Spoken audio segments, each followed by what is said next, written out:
about the good work.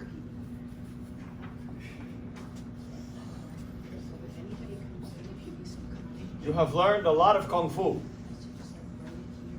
right? Yes, sir. Yet, No. you have a lot more to learn, right? Three. Sometimes in life, people come to recognize what they know. But more often than not, people do not recognize what they do not know.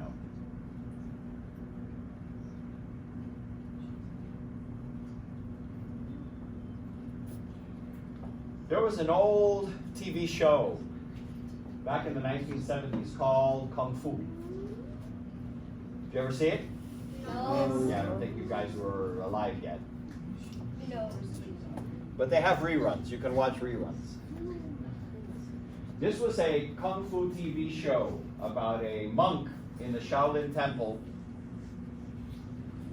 He was a little boy when he came into the temple because his parents could not raise him because they had no money to be able to pay for food. So they had to give the child up. He went to the temple in hopes that the monks in the temple would take him.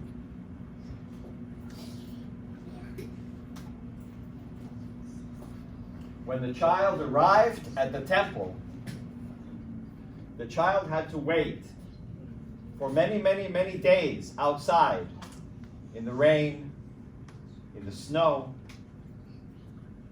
waiting and hoping to see if the monks would take him in and let him live in the temple and grow up in the temple. Eventually, one of the workers brought the children. There was actually several children outside of the temple waiting. Brought the children in, sat the children down with the Grandmaster. Oh man. They brought some cups of tea, and they put the tea in front of the children. And the Grand Master said, "Please, drink." You know, it was tea. It was hot. And this was northern China, so it was cold, right? So he told the children, "Please, drink." All of the children drank, but one. Then the old man, the master, he looked at the children and he said, "Please go home." And he kicked them out. He says, "You're not wanted here. Go. Leave. Get out." And then he told the one child that didn't drink, he says, "You stay." And he asked the child, "Why didn't you drink?" And the child said, "After you, honorable sir."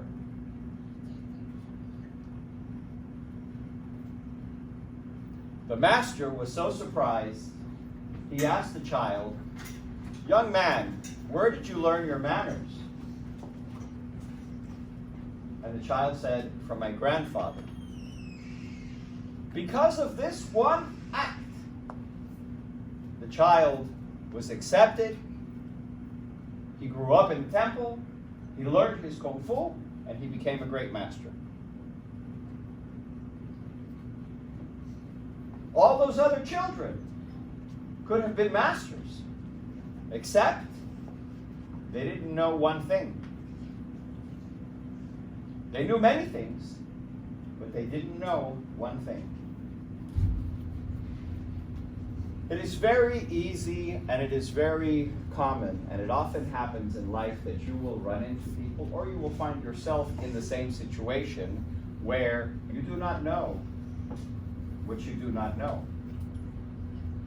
Because if you knew it, you would not know it. Correct? Yes, Are you following me? Yes, sir. Okay. My master. It's a very sad story, but I will let you in on this. My master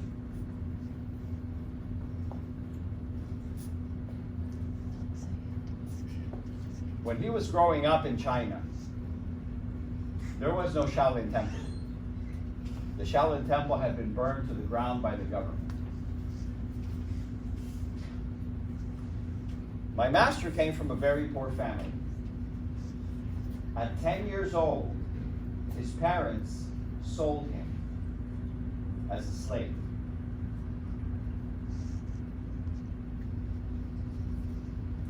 At 10 years old, couldn't afford to feed him. So they sold him to a rich family so he could work. And at least he would have something to eat. That's how he grew up.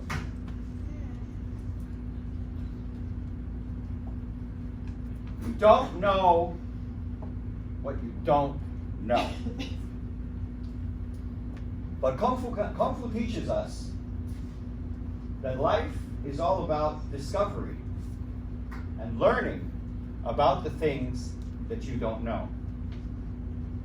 For example, some of you, your kicks are a little sloppy. Do you know that? Some of you, your stances are a little weak and could use some work. Maybe more practice at home. Now don't get me wrong, you're all doing well and that's all fantastic. But you do not know what you don't know. And it is your job to tell you for yourself, to find out what you don't know. Kung Fu teaches us this. How? When we fight. When we put on the gloves and we put on the protective gear and we spar and we fight. And all of a sudden you get beat up and all of a sudden you get knocked down and you realize, oh wow, I thought my Kung Fu was good. I guess it could be better. The higher level that you achieve in your Kung Fu, the higher level you will achieve in life. Because Kung Fu teaches you discipline and a strong work ethic, these qualities will permeate into other aspects in your life.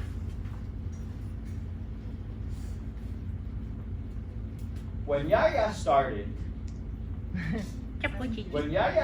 with us, how long? 7? I think it's 8. 8? At 8 years old. No, like 6 or yes. Like this. Yours No, was you were 6 or 7. She was like this. Yeah, little tiny thing. She was like this. And right away, I knew she was a powerhouse. You could see it. As a beginner, she would throw her punches and she'd have this mean look on her face. That's it. She's a young master. And look at her today. She got her black belt, excellent form, strong like crazy, full and complete, beautiful and bright future ahead. But part of the process in Kung Fu is to question yourself. Not to doubt yourself, but to question yourself. I'm good. I know I am. Can I be better? Am I good enough? Is there such thing as being good enough? Kung Fu is a journey. But remember, the purpose of the journey is not to arrive. The purpose of the journey is to experience the journey. Because once you arrive, the journey is over. Right? Sir, yes, sir. Sir, yes, Good. sir. So I want you to do some profound thinking about yourself and about your life and about your Kung Fu practice, and try to understand from a higher level, what do I not know? Where are my weak areas and how can I improve them? This is the meaning of Kung Fu. Understand? Yes, Sir, yes, sir. And if you ever get a chance, and it's okay with your parents, go on YouTube and look up TV series Kung Fu. You might learn something. It was very educational. I used to watch it when I was 11 years old, 12 years old. I used to watch it all the time. So this is from the 70s. From 1970s. You got it? Yes, we Sir, yes, All sir. together. Join! Student motto.